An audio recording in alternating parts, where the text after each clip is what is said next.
होता है, कर्मानुबंध। ये बहुत सूक्ष्म विषय है।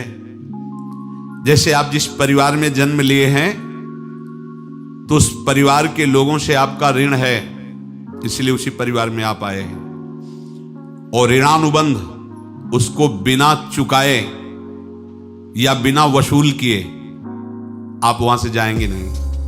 आपको लेना है तो वसूल करना है, और देना है तो चुकाना है। ये पूर्व के जन्मों से निश्चित किया गया है।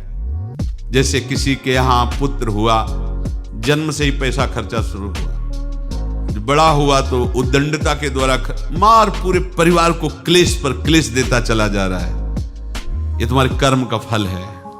या ऐसे शक्तिहीन बुद्धिहीन ऐसे पागल तुझे जीवन सेवा करो, तुमसे अपना हिसाब चुकाने के लिए वो आया है।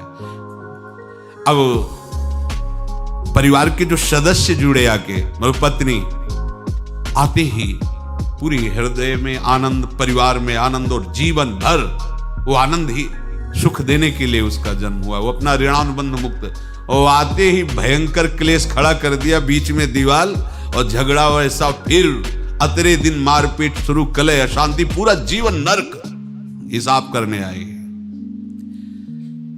यहां ऋण चुकाए बिना कोई जा नहीं सकता, ऋण चुकाना पड़ेगा। किसी का ऋण वसूल करना है तो किसी को ऋण चुकाना है, दोनों काम करने होते हैं।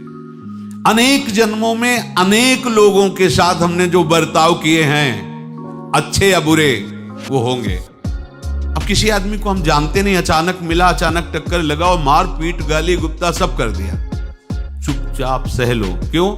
ये आपका हिसाब है, पूर्व का हिसाब। हमारा उससे कोई द्वेष नहीं, कोई संकल्प नहीं। अचानक घटना घटी और हमसे द्वेष करने लगा, हमें पीटने लगा, हमें गालियां दे, ये हिसाब है, चुपचाप सह जाओ। अपने घर का भाई ही भारी दुश्मन बन गया और क्लेश दे, हिसाब है।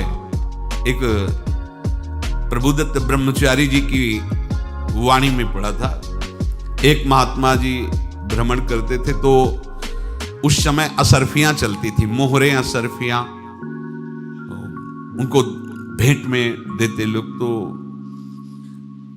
या तो ठाकुर सेवा में लगे तत्काल, या संत सेवा में तत्काल लगे, उसका संग्रह करके डोलना ये ठीक नहीं है बैरागी के लिए, सिद्धांत में ये ठीक नहीं है। तो जब 2, 4, 6, 8 ऐसे मोहरे हुई तो उन्होंने विचार किया कि और भ्रमण करके जब काफी मोहरे हो जाएंगी तो प्रयागराज में जब कुंभ पड़ता है, एक बार पूरे सब अखाड़े के संतों को, अलग अलग संप्रदाय सब संतों को बुलाएंगे और सबको खुआएंगे। अब साधु है तो यही विचार करेगा, और क्या विचार करेगा। तो उन्होंने ऐसे डंडा बनवाया, बेंत, जो ऊपर से चूड़ीदार और भीतर पोला, और मोहरे उसमें डालते हैं। और भ्रमण, जहां जहां श्रद्धालु भगत सबके यहां जाना और इच्छा रखना कि एक मोहर तो दे दे दक्षिणा में। कामना कोई भी हो वो बांधती ही है, ध्यान रखना। इसीलिए प्रभु जो चाहे वो करे, अपनी चाह नहीं रखनी चाहिए, अपनी चाह प्रभु की चाह में मिला देनी चाहिए। धीरे धीरे वो छड़ी भर गई, भ्रमण करने वाले महात्मा चूड़ी लगाई, इंतजार करते रहे। जब प्रयाग का कुंभ पड़ा तो चले। तो रास्ते में एक गांव में पूछा जाता है, जैसे कहीं रुको कि कोई श्रद्धालु ऐसा है जो संत सेवी है। तो कुछ लोगों ने बताया, हाँ एक परिवार है, बहुत संत सेवी है और आपको मिलाते हैं उनसे। आइए महाराज, घर में रुका, खूब अच्छा हलवा पूड़ी पवाया, और जो घर के मालिक थे चरण दबाए। चरण दबाते दबाते उनकी दृष्टि पड़ी उस डंडे पे, इतना मोटा और ऊपर से कुछ चूड़ी सी भी नजर आ रही। इस डंडे में तो कोई रहस्य है ही है। अब महात्मा जी को खवा पिला के सुला दिया। महात्मा जी जब सो गए तो पत्नी से धीरे से कहा, वो डंडा लाओ बाबा जी का डंडा। वो चूड़ीदार जो ही खोला पलटाया तो सैकड़ों मोहरे।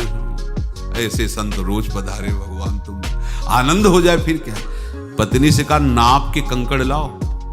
वो तो महात्मा जी तो खाए खीर पूड़ी, आराम से सो रहे, रात में पूरी प्लानिंग करके उसमें कंकड़ भर के चूड़ी लगाकर सिराने रख दी, सारी मोहरें हटा ली।